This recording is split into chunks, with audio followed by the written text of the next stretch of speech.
Olá, você está na TV Oficina, meu nome é Cauê Mota e esse é o Oficina News. Aproveitando o momento de grande mobilização popular, o Oficina News de hoje vai falar sobre os movimentos populares no Brasil e no mundo. Para conversar com a gente, mais uma vez, o diretor pedagógico da Oficina do Estudante, Célio Tazinafo. Célio, muito obrigado pela sua participação. Eu é que agradeço. Célio, o que a gente pode ver nos movimentos populares atualmente são jovens reivindicando diversas coisas, mas esses jovens talvez não conheçam realmente a história dos movimentos populares pelo Brasil. Gostaria que você contasse um pouco mais para a gente sobre os movimentos. A gente tem de pensar que há movimentos que não envolvem necessariamente grandes mobilizações e grandes contingentes de pessoas nas ruas. Então, muitas vezes diz, o Brasil não tem movimento. Todo país tem movimentos. Esses movimentos aparecem de forma diferenciada. Se nós formos pensar em movimentos de mobilização de massas, o século XX tem bastante desses momentos. Então, basta lembrar o momento que antecedeu ao golpe militar de 1964, quando tínhamos marchas com Deus, pela família e pela propriedade contra o governo do João Goulart, e marchas a favor do governo do João Goulart, das reformas de base, e que acabou sendo sufocado pelo golpe militar.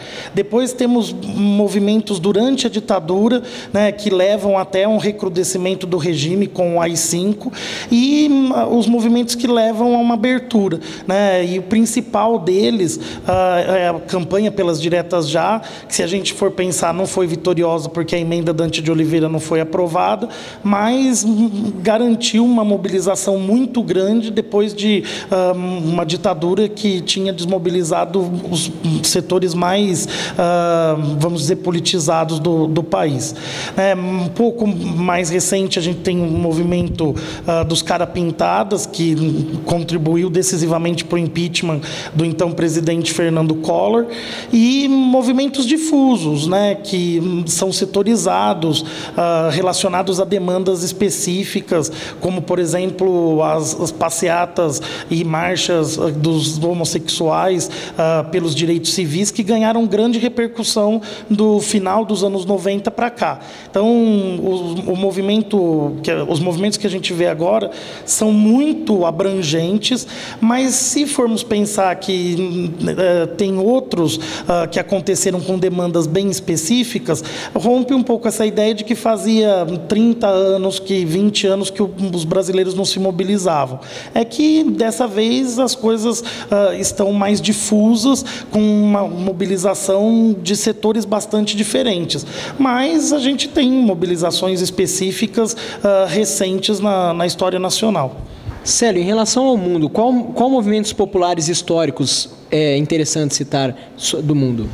Olha, tem muitos, A gente pode pensar também em movimentos que não são necessariamente populares, mas levam a uma mobilização.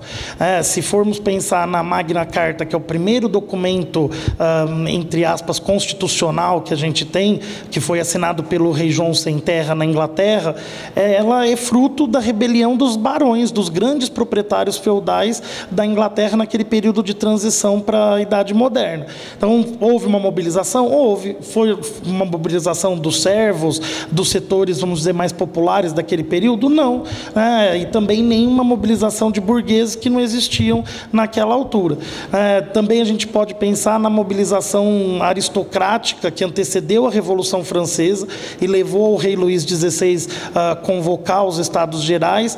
E aí, o momento clássico de tomada da Bastilha, os movimentos populares que levam à unificação da Itália, um pouco menos presentes na Alemanha, mas são fundamentais na configuração geopolítica da Europa, que a gente vai ver no século XX.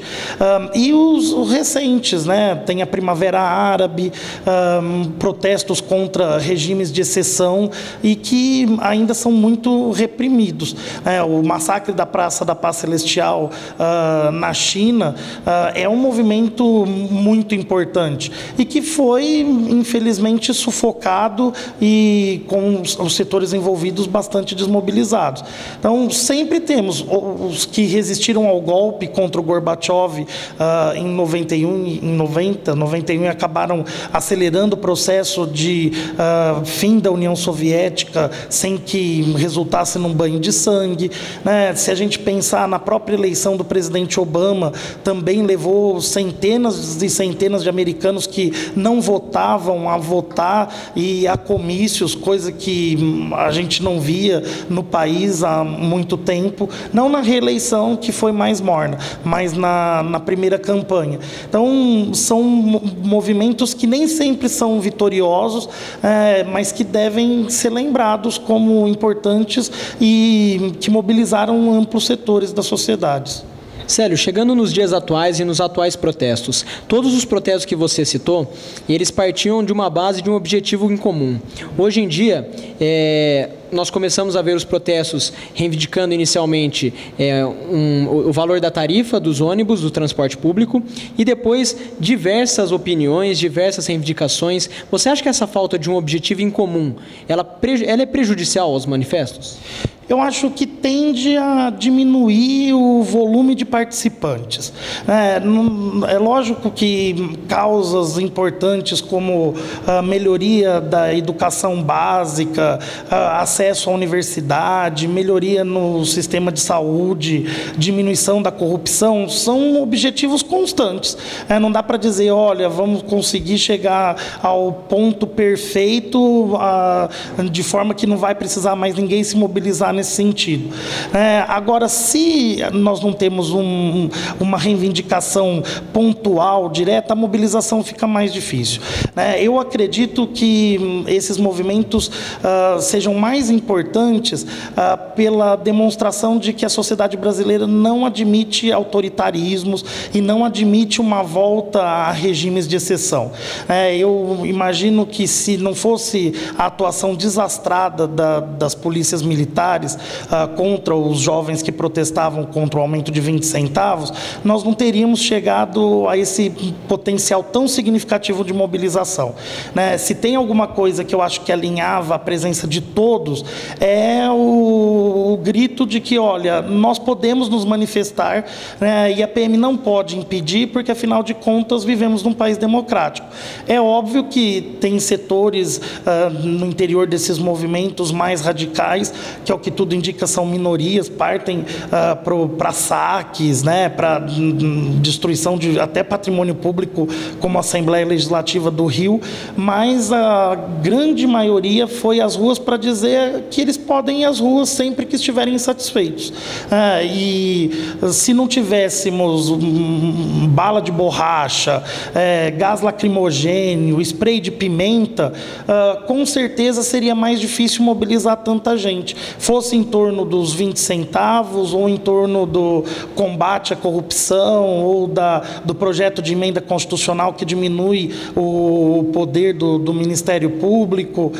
Isso tudo serve para agregar, os mais variados setores. Mas acho que o recado é, olha, podendo, necessitando e a sociedade desejando, pode ir para as ruas.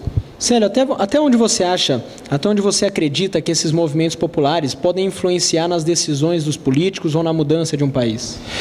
Eles podem ser decisivos não imediatamente.